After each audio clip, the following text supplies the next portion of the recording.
Week 5 of the fantasy football season. Here's a few tight ends I looked at off the wire this week. The first tight end, Cade Otton, the Tampa Bay Buccaneers. Cade Otton, the last 2 weeks, he's starting to get things going and being more involved in this Tampa Bay offense. Available in 85% of fantasy leagues. So like I mentioned, the last 2 weeks, week 3 versus Denver, 7 catches, 47 yards, 8 targets, a fumble loss. In week 4 versus Philly in the blowout victory, 6 catches, 52 yards on 9 targets. A very healthy target rate over the last couple weeks here for Cade Otton. He's a big target, especially in the red zone, 6'7", 6'8", has good hands, and we saw flashes from him over the last couple seasons with this Tampa Bay Buc team. So Thursday night at Atlanta, decent matchup, indoor game, fast track. I think Otton once again could go out there and be a decent tight end for fantasy owners, especially with bye weeks and tight end being a weak position this season. So Otton, a top waiver wire pickup at the position, I believe, this week, going off volume, going off the targets. Next ad's Tucker Kraft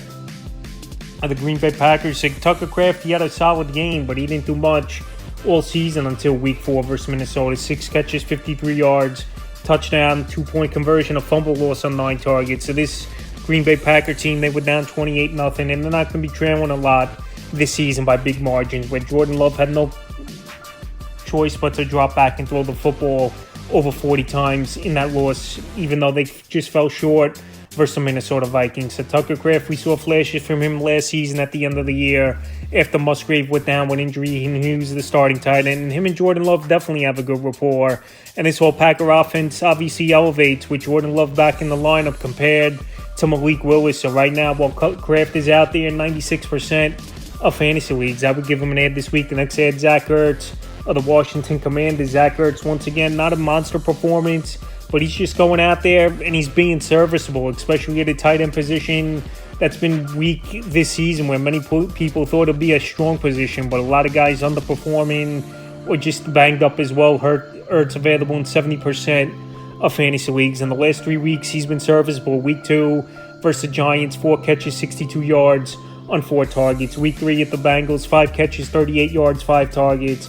And week 4 at his former team, the Arizona Cardinals, 3 catches, 22 yards on a 2-point conversion on 3 targets.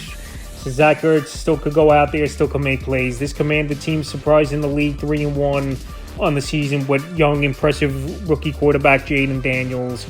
And I think Zach Ertz is a big in the middle of the field target, good IQ, and still a good route run. I believe Ertz could go out there and be a decent top 10, 12 option the way the positions look this season. Next ad, Colby Parkinson of the Los Angeles Rams. Parkinson, he's had a decent role in this offense all season long. I know Tyler Higbee, he could be eligible to come off of the injured list over the next couple weeks here.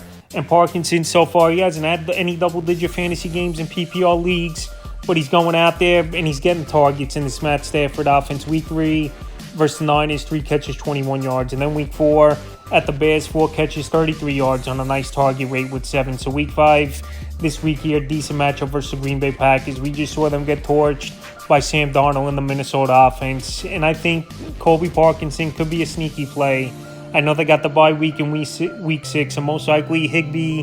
And then in week 7, it wouldn't be surprising if Higbee comes back then for this Los Angeles Ram team. But if you need a tight end, I think Parkinson in deeper leagues, 14-team leagues or deeper, could be an ad this week. In the final tight end, I looked at off the wire, Eric Wall Jr.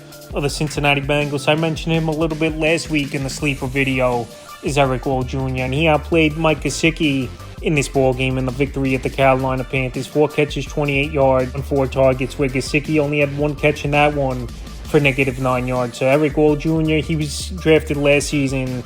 He's a big target, and he's going out there and really moving up the depth chart and getting the trust of Joe Burrow over the last few weeks. So the last few games for all, week 2 with Kansas City, 4 catches, 32 yards. Week 3 versus the Commanders, 4 catches, 22 yards. And week 4 at the Panthers, 4 catches, 28 yards on 4 targets. So week 5, with a division showdown, it's going to be versus the Baltimore Ravens, where they've had trouble versus the tight end position in the early going. So Eric Wall is a deeper league ad and someone with upside available right now, 99% of fantasy leagues. So that's a few tight ends I looked at off the wire for week 5 of the fantasy football season.